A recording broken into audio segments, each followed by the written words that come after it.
하나님 말씀 증거하겠습니다. 오늘 우리가 함께 본 이 누가복음 22장 24절에서 34절의 말씀은 우리에게 그리스도인으로 살아가면서 시험이 닥쳤을 때 어떤 마음가짐을 가져야 하는지를 보여줍니다.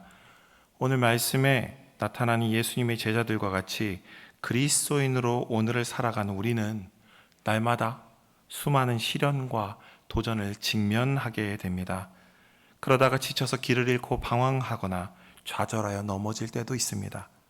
그럴 때 우리는 말씀에 나타나는 예수님의 모범과 또 제자들의 이야기를 통해서 우리는 다시 일어날 힘을 얻고 올바른 방향을 향해 믿음의 여정을 계속해 나갈 수가 있습니다. 오늘 말씀이 여러분들이 이와 같은 상황에 처했을 때 그때 떠올라서 힘이 되는 말씀이 되기를 기원합니다. 오늘 말씀의 앞부분은 예수님께서 제자들과 최후의 만찬을 하신 이후의 이야기입니다. 제자들은 예수님과 마지막 식사를 했고 예수님은 그 자리에서 자신이 이제 자신의 사명을 다하기 위해 이제 죽을 것이라고 말씀하셨으며 이 제자들 중에 한 명이 자신을 팔 제자라고 이때 말씀하셨습니다. 이 이야기로 서로 그게 누구인지 묻다가 제자들 사이에 다툼이 일어난 것입니다. 누가 더 크냐? 이걸로 또다시 다투게 되었습니다. 이것은 그들 마음속에 깊이 뿌리 내려 있는 자부심과 그들의 신앙적 야망을 드러냅니다. 처음에는 뭐냐면 누가 팔지를 서로 이야기하다가 나는 절대 예수님을 팔 사람이 아니라는 사실을 증명하기 위해서 내가 얼마나 예수님의 제자 중에 큰지를 서로 경쟁하게 된 것입니다. 그러다가 나중에는 예수님이 왕이 되면 또 어디로 갔을까요? 깔때기죠. 우편과 좌편에 앉을 것으로 또 다퉜을 것입니다. 예수님께서는 제자들의 발을 씻기시면서 매일 삶을 통해 사랑과 겸손과 섬김의 모범을 보이셨는데 제자들은 사람들로부터 인정받고 지위에 대한 자신들의 욕망에 사로잡혀 있었습니다. 이 제자들이지만 그들은 그동안 선생님에게 아무것도 배우지 못했습니다. 왜냐하면 그들은 자기의 소견을 하나도 내려놓은 것이 없기 때문입니다. 배운다는 것은 자기의 소견을 내려놓는 것입니다. 우리가 가장 간단하다고 생각하는 1 더하기 1이 2가 되는 것을 배우기에 우리는 어떻습니까? 자기 소견을 내려놓는 연습을 합니다. 그게 뭡니까? 겸손해지는 연습을 하는데 너무 힘들죠. 그래서 이미 많은 스승이 그것을 알고 있었고 그렇기에 우리가 잘 아는 빨간 펜 학습지는 아이들에게 덧셈을 가르치기에 뭘 합니까? 무한히 반복하는 덧셈을 연습시킵니다. 그래서 1 더하기 1은 2다, 1 더하기 1은 2다 이거를 계속 반복시킵니다. 그래서 1 더하기 1이 10이라고 이야기하는 사람이 없도록 1 더하기 1이 언제 10이죠? 이진수일 때 1 더하기 1이 10 아닙니까? 이진수 모르십니까? 아시죠? 네. 이진수 1 더하기 1은 10입니다. 그런 얘기 하지 않도록 10진수를 배우면서 이진수 얘기하는 이상한 애가 없도록. 근데 어때요? 애들은 자꾸 물어보면 이게 왜 계속 이게 돼야 돼? 그러면서 자꾸 물어봅니다. 10손가락이 넘어가면 막 힘들어갖고 막 아이들이 너무 괴로워하죠. 참 신기하지 않습니까? 십진법을 하는 이유가 이 손가락이 10개밖에 없기 때문에 십진법을 하는지도 모르겠습니다.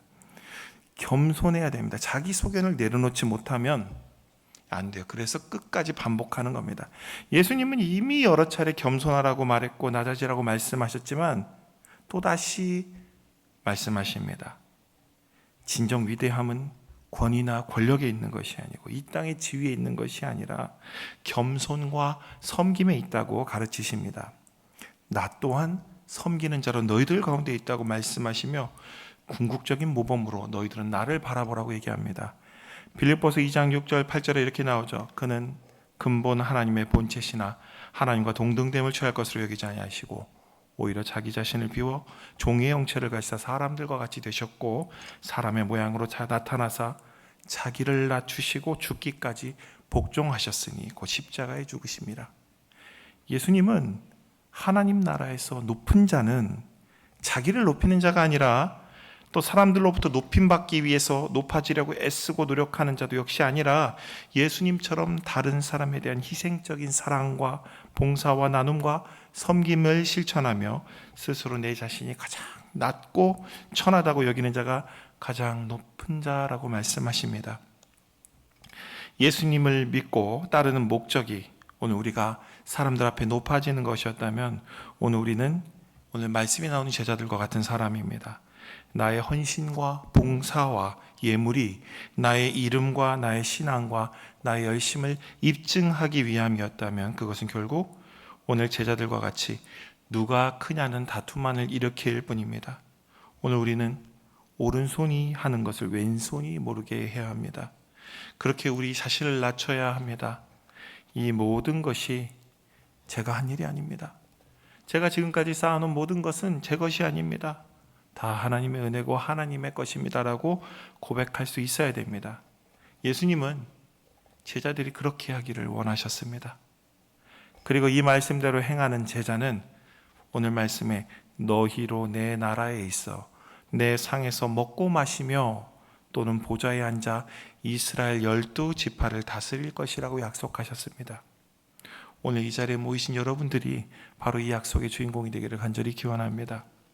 오늘 이어지는 31절에서 우리는 열심과 충성으로 유명한 제자 우리 시몬 베드로와 예수님의 대화를 보게 됩니다. 예수님께서는 베드로의 임박한 부인을 예언하시면서 사탄이 밀을 알곡과 쭉정이로 나누기 위해 체질을 하는 것처럼 제자들을 마음대로 시험할 것임을 밝히십니다. 이 말씀은 욥기에서 사탄이 욥을 시험했던 것처럼 이제 너희들도 이 사탄의 권세 아래 시험받게 될 것이라는 말씀인데요.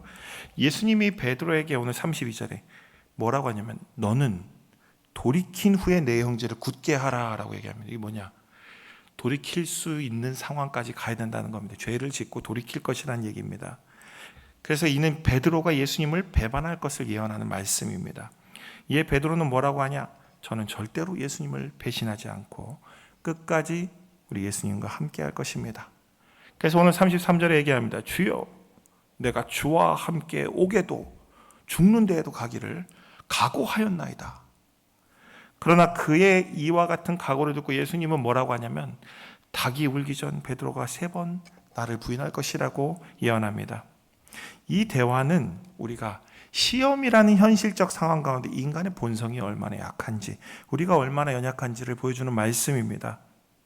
베드로의 이런 용기 있는 맹세에도 불구하고 그는 예수님과 같이 잡혀가서 십자가에 달려 죽을지도 모른다는 이 두려움에 굴복해서 예수님이 말씀하신 것처럼 3번 부인합니다. 그러나 이야기는 여기서 끝나지 않죠. 우리의 실패 속에서도, 이런 신앙적 실패 속에서도 그리스도를 통한 구속과 회복에 대한 희망이 있음을 보여주는 이야기가 또 뒤에 나타나죠. 누가복음 22장 61절에서 62절을 보면 이렇게 기록되어 있습니다. 주께서 돌이켜 베드로를 보시니 베드로가 주의 말씀 곧 오늘 닭 울기 전에 내가 3번 나를 부인하리라 하심이 생각나서 이때 베드로가 어떻게 합니까? 밖에 나가서 심히 통곡하니라. 중요합니다. 이게 제일 중요합니다. 심히 통곡하니라. 예수님을 부인한 후에 자신이 실제 겁이 많고 연약한 자신의 모습을 직면하게 된 베드로는 어떻게 하냐?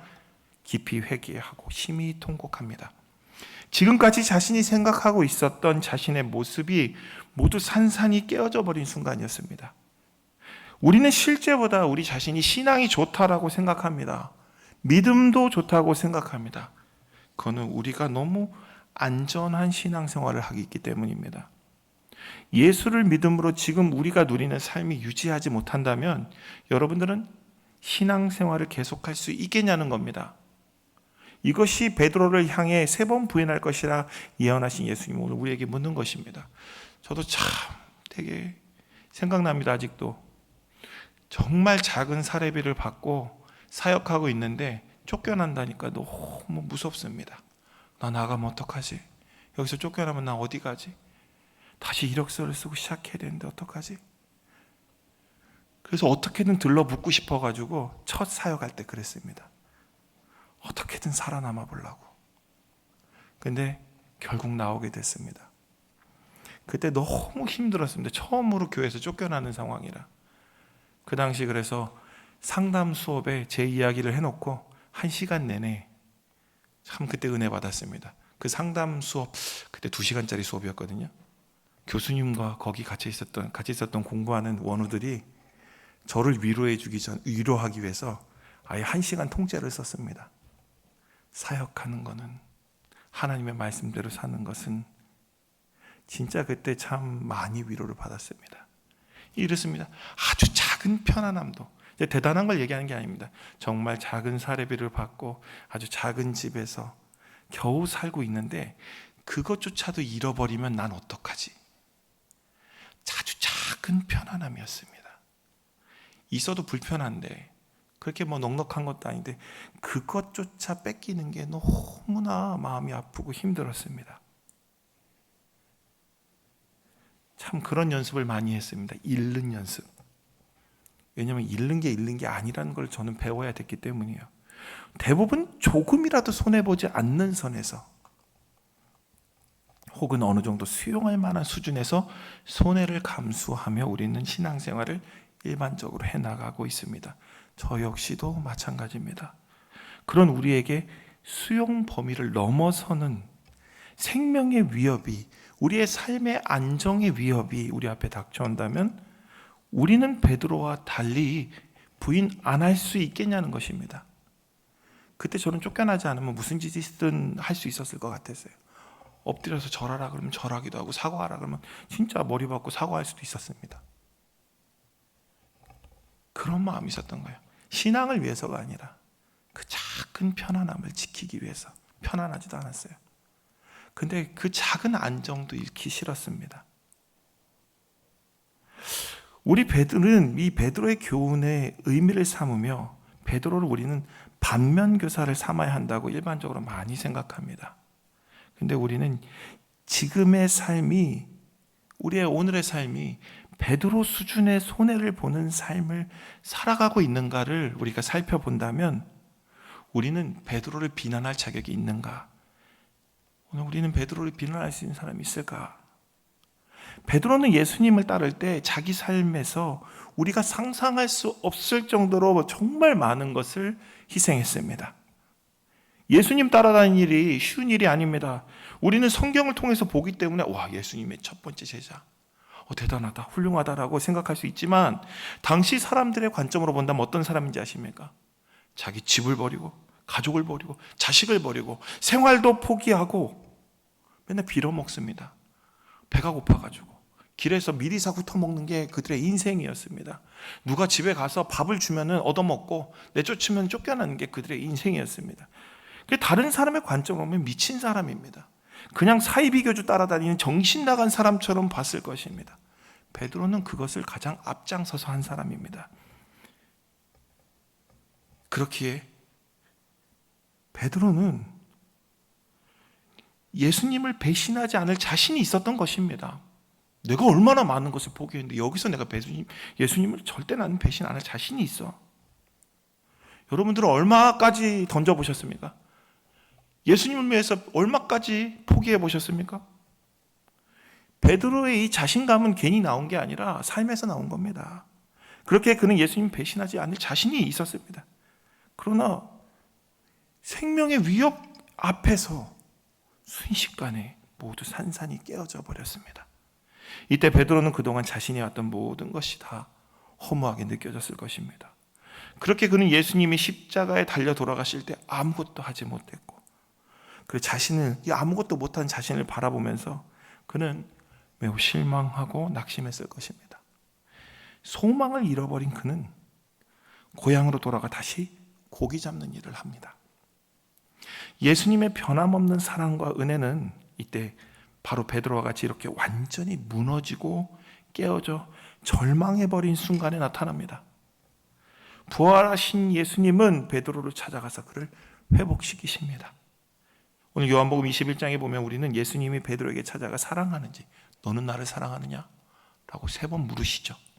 3번 모른다고 했던 사람한테 3번 사랑한다고 물으십니다. 사랑하냐고. 이 사랑 문답은 뭐냐면 완전히 깨어지고 무너져서 스스로 일어날 수 없는 베드로를 일으키며 회복시키기 위한 예수님의 손 내미심입니다. 이 사건은 오늘 회개하는 마음으로 예수님께 나오는 모든 사람이 받을 수 있는 회복과 용서와 자비에 대한 강력한 증거입니다. 오늘 내가 지난날의 과거를 회개하고 나의 잘못됐음을 하나님 앞에 다 내어놓고 기도할 때 하나님이 회복시킨다는 것입니다.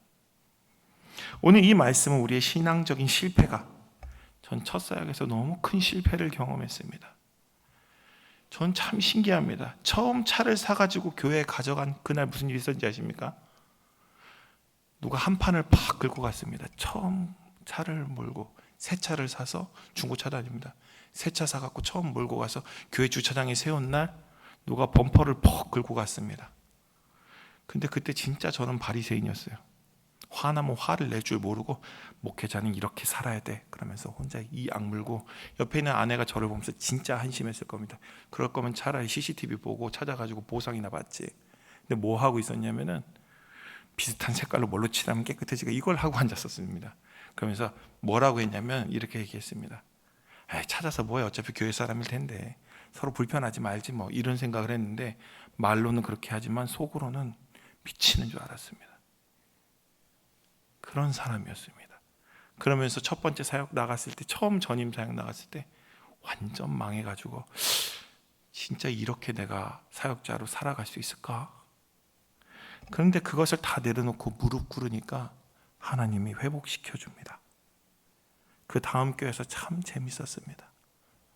나도 이제 사역을 할 수 있구나라는 용기를 얻게 됐습니다. 우리의 신앙적인 실패가 우리의 믿음이 어떤지를 정의하는 것이 아니라, 신앙적 실패했다고 해서 우리는 끝난 것이 아니라, 진정 중요한 것은 실패 이후에 우리의 반응이 얼마나 중요한지가 중요합니다. 예수님은 우리를 회복시키고 우리의 부서진 것을 온전함으로 변화시키며 우리의 경험을 사용해서 우리의 믿음을 더욱 강화함으로 하나님 나라에 더욱 충성하기를 원하십니다. 무협지영으로 환골탈태라는 말을 들어보셨습니까? 높은 경지를 이루는 고수가 더 많은 내공과 깨달음을 얻으면 그 깨달음과 내공을 소화하기 위해서 몸 전체가 보다 무공을 익히기에 적합한 육체로 변화하는데, 이 과정을 환골탈태라고 합니다. 신앙도 마찬가지입니다. 우리가 온전한 신앙을 우리 안에 담아내기 위해서는 어떠냐? 우리는 지금의 우리의 신앙의 그릇을 깨야 됩니다. 성경에서는 이 환골탈태에 대한 말씀이 있죠. 고린도후서 5장 17절입니다. 같이 읽을까요? 시작. 그런즉 누구든지 그리스도 안에 있으면 새로운 피조물이라. 이전 것은 지나갔으니 보라 새 것이 되었도다. 그리스도 안에 있으므로 이전 것은 지나가고 새 것이 되는 것입니다. 신앙생활은 그런 과정을 끊임없이, 환골탈태를 한 번 하는 게 아니라 계속 우리 안에 있는 약점들을 계속 부셔가면서 우리의 믿음의 그릇을 키워나가는 것입니다. 제가 지금까지 지나온 사역의 여정들을 돌아보면 저의 연약함을 연단하는 시간이었습니다. 저는 이것 참 시간을 보면 제가 참 고칠 때가 많았구나. 예수님이 너무 힘드셨겠다. 옆에 있는 가족들도 너무 힘들었겠다. 내가 가지고 있었던 이전 것을 깨고 새로 만드는 확장 공사라는 시간이었습니다. 그것은 또 끝나는 것이 아닙니다. 되게 신기한 게 뭔지 아십니까? 이제 연단 받아서 끝난 줄 알았습니다. 이런 문제는 나는 이제 잘 해결할 수 있겠어, 난 자신 있어, 딱 생각했는데 다시 그 문제에 닥쳐오면 어떤지 아십니까? 무슨 트라우마에 걸린 환자처럼 몸을 부들부들 떨고 있는 겁니다. 마음속 깊은 곳이 아직도 해결이 안 된 겁니다. 다시 또 반복합니다. 이것이 뭐냐? 이 과정을 반복하면서 그릇을 키워나가는 게 뭐냐? 모든 신앙인의 여정이라는 것입니다. 바로 하나님이시지만 사랑으로 이 땅에 오신, 사람으로 이 땅에 오셔서 우리를 섬기신 예수님처럼 우리가 뭐냐? 참 겸손인이 되는 여정이 바로 우리의 신앙의 걸음이라는 것입니다. 오늘 우리가 누가복음 22장 24절에서 34절 묵상하면서 우리는 겸손함과 신실함이 그리스도 제자의 가장 중요한 덕목임을 보게 됩니다. 겸손함과 신실함. 그래서 우리는 예수님처럼 종의 자세를 가지고 인정과 지위에 대한 욕심을 내려놓고 신실하게 섬기라고 오늘 부르심을 받았습니다. 또한 우리는 우리의 높아지고 싶어하는, 아직 그리스도 안에 있지 않던 시절에 가지고 있었던 우리 안에 깊이 내재되어 있는 교만한 생각들을 어떻게 되냐? 직면해야만 합니다. 그런데 이 생각은 우리가 스스로 바꿀 수가 없어요. 우리는 우리의 이런 깊은 우리 안에 있는 그런 옛날 모습의 그 생각들은 우리 스스로 못 바꿉니다. 온전히 언제? 그리스도 안에 있을 때, 오직 말씀 안에 있을 때 우리는 새로운 피조물이 되는 것입니다. 정수기 옆에 달린 그 컵 이름이 뭔지 아십니까? 세모금이죠. 세모금. 우리의 신앙이 바로, 원래 간장종지라고 얘기하려다가 우리의 신앙은 세모금 컵 수준의 이 신앙의 그릇을 깨는 비결은 뭐냐? 내가 열심히 하고 섬기고 봉사하는 게 아니라 예수 그리스도 안에 있는 것입니다. 예수님의 인도하심을 온전히 순종하며 따를 때 우리는 그 세모금만한 이 컵을 깨고 텀블러 정도는 되는 겁니다. 우리 텀블러에서 끝낼 겁니까? 그것도 깨야죠. 어디까지 깨고 싶으십니까? 예수님처럼 돼야 되지 않겠습니까? 계속 깨나가야 됩니다. 오늘 우리는 말씀에 나타나 있는 제자들의 실패와 회복의 경험, 이를 통해서 신앙적 교훈을 얻습니다. 이렇게 교훈을 얻음으로, 말씀을 통해 교훈을 얻음으로, 또한 우리 신앙인들의 간증을 통해서, 삶의 간증에서 깨어지고 다시 회복되는 그 간증을 통해서 교훈을 얻음으로 우리는 예수님을 더 충실하게 따르는 한층 더 성장한 믿음의 사람이 되어져 갑니다. 디모데후서 3장 16절에 이렇게 나옵니다. 모든 성경은 하나님의 감동으로 된 것으로 교훈과 책망과 바르게 함과 의로 교육하기 유익하다, 이렇게 기록합니다. 오늘 우리가 처해 있는 이 삶의 상황과 현실로 인해 우리에게 다가오는 시험과 시련을 이겨내려면 우리는 계속 예수님 안에 있어야 됩니다. 말씀 안에 있어야 됩니다. 그리고 예수님의 인도와 용서와 자비와 구원의 능력을 구해야 됩니다. 내 힘으로는 절대 안 됩니다. 또 우리가 오늘 우리 주 예수 그리스도께 영광을 돌리며 우리의 삶 속에서 은혜와 기쁨이 충만하길 원한다면 오늘 예수님께서 본을 보이신 그 겸손과 신실함이 가장 중요하다는 걸 우리 마음판에 새겨놓고 매일 그 삶을 살아내도록 힘써야 됩니다. 이와 같은 마음으로 우리가 날마다 충만해져 갈 때 완전하신 주님께서 우리를 아름답게 만들어 가실 줄 믿습니다. 이와 같은 은혜가 오늘 이 자리에 있는 모든 분들에게 함께 간절히 기원합니다. 우리 말씀을 생각하며 우리가 찬양하겠습니다. 주는 완전합니다.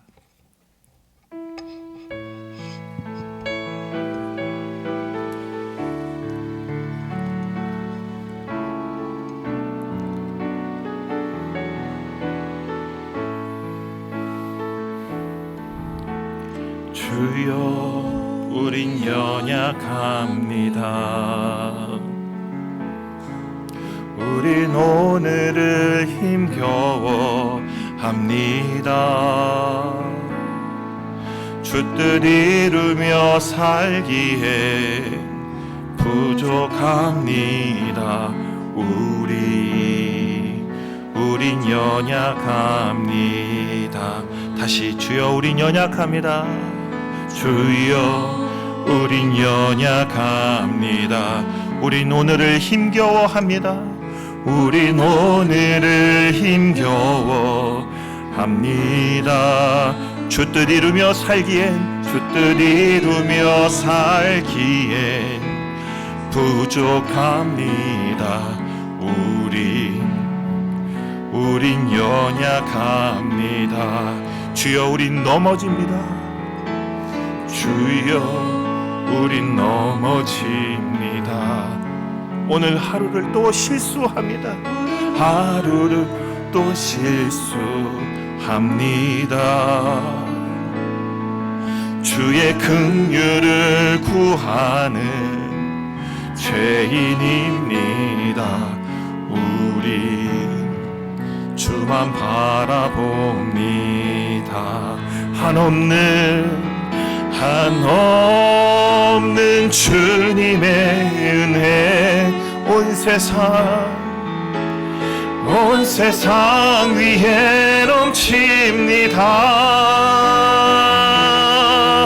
가릴 수 없는 주 영광 온 땅 위에 충만합니다. 주님만이 길이오니 우린 그 길 따라가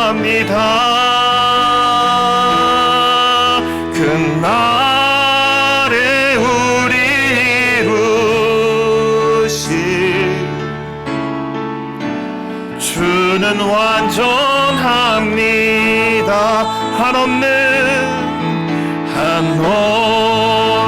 주님의 은혜 온 세상 위에 넘칩니다. 가릴 수 없는 주 영광 온 땅 위에 충만합니다. 주님만이 길이오니 우린 그 길 따라갑니다. 그날에 우리 이루신 주는 완전합니다. 오늘 말씀을 가지고 함께 기도하겠습니다. 하나님, 오늘 우리가 겸손한 그리스도인이 되길 원합니다. 지금까지 우리의 신앙생활